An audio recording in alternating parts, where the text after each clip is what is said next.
সকল ইষ্টপ্রাণ দাদা ও মাকে আমার জয়গুরু জানিয়ে প্রসঙ্গ সত্যানুসরণ পাঠ করছি।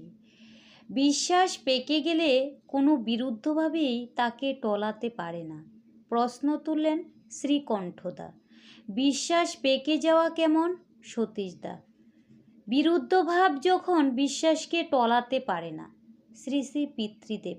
হ্যাঁ, বিরুদ্ধ ভাব দ্বারা যে বিশ্বাস আহত বা অভিভূত হয় না, তাই পাকা বিশ্বাস। রামানন্দদা।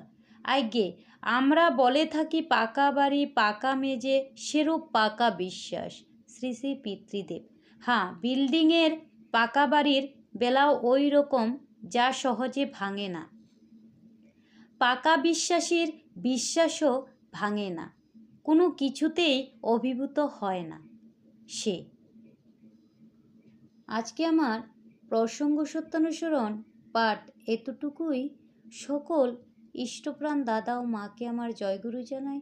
সকলেই ভালো থাকুন, সুস্থ থাকুন, ঠাকুরকে মাথায় নিয়ে চলুন। জয় গুরু।